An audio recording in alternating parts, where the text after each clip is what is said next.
This is C.E. Neal, Vice President and General Manager of the Northwestern Pacific Company speaking. These pictures which you are about to see were taken March the 10th, 1965 by our President, Mr. Biagini, from a helicopter on a flight between Willits and Arcata.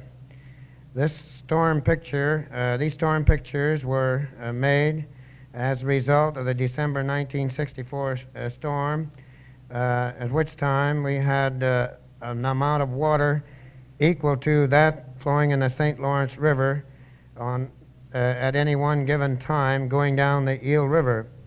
We had about 767,000 acre-feet on the morning of December 22nd, 1964 at Scotia as a result of continuous rains which started December the 17th, and on 3 successive days prior to December 22nd we had rainfall of 6, 7, and 9 inches.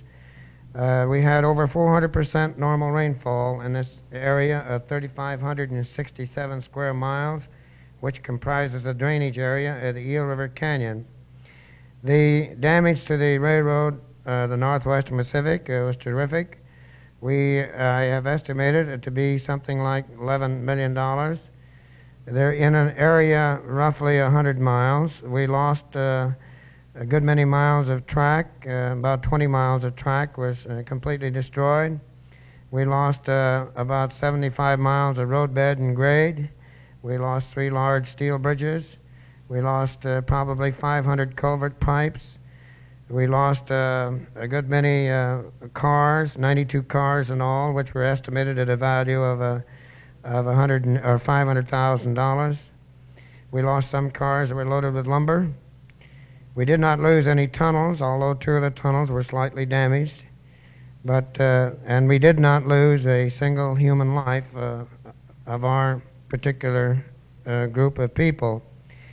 This storm was what is known as a 1,000-year storm in California history, and I suspect that the timing is about right as far as years are concerned, for in one of the scenes in one of our pictures that we made, there is a tree that was 967 years old that was hanging from one of our steel bridges, which would indicate that at least this particular tree had not moved in that length of time.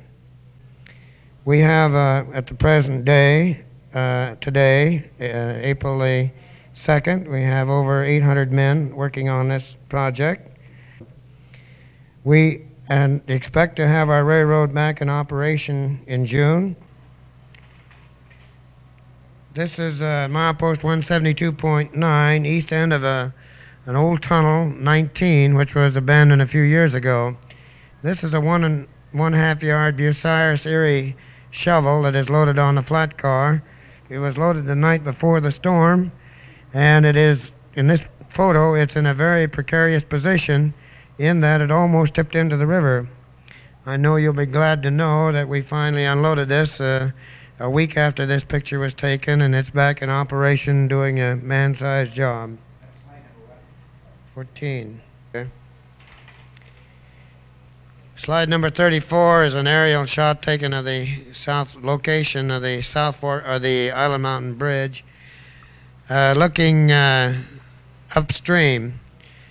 The first truss that you see, and deck truss, laying right at the bottom of the picture, is damaged to beyond it can't be used again. The next little girder in there is a 100-foot girder, 100 foot long, and that will be reused. And right at the corner of that girder, you will notice the equipment working, preparing the foundation for the pier. This pier tipped over during the flood, and all of the steel finally toppled over and moved downstream, with the exception of that little 60-foot girder that you see still in the standing. That's all that remained of a 576-foot steel bridge. The pier that you see to the left standing is about 70 feet high. The water was about 14 feet over the top of that pier during the storm.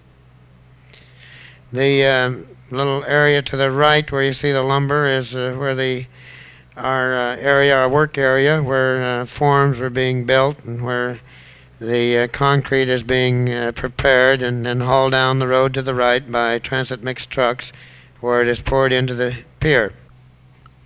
This is slide 45, Cane Rock Bridge. It shows the three trusses that still stood up as in this flood. We lost 5 girders in this flood, 2 70-foot and 3 60-foot. We lost 2 on the south end of the bridge, where you see the work being carried on now, where the piers are being reconstructed, and we lost 3 on to my right, just above the plane.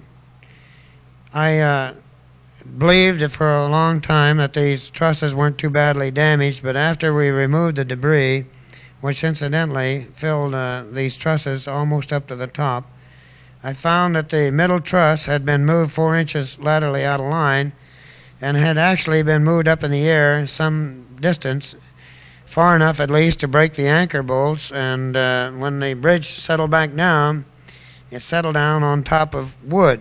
Fortunately, we did not lose this span, but there is a lot of damage to spans 2 and 3, which will have to be corrected and on which we are now working.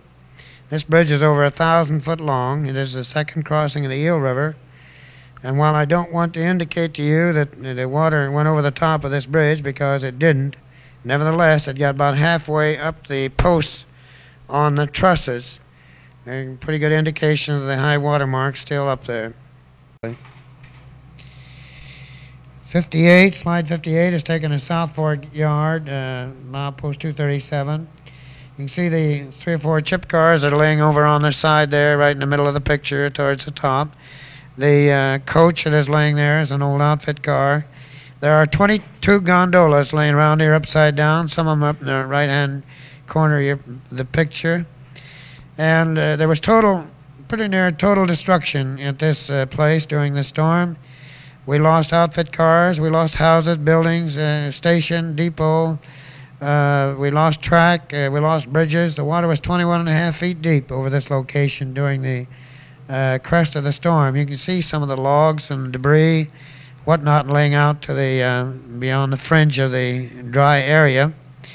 We lost trailers, trucks, motor cars, whatever was in there. That little shovel that you see to the left of the picture was in about 10 feet of water. Didn't wash it away, but done considerable damage to it. Any machine or any motor that went through this flood has to be completely disassembled, and all of the bearings and moving parts cleaned, for the silt that is in the water is so fine that it will penetrate or permeate any bearing that was ever made. Slide 75. Picture of a slide of our one of the big masses of debris gathered here. This is just north of Fern Bridge. These are logs and lumber and trees and houses, tanks, automobiles, animals, ice boxes, just about anything that human being ever had a hold of you'll find in this pile of debris. You can't set fire to this debris and burn it up. It has to be cleaned out, separated, and then burned, because there's a terrible danger in here of blowing up the whole country, for there are a number of propane tanks which, when empty, and most of them are, have when they become heated, they will blow up. It's about the same capacity as a 1,000-pound bomb.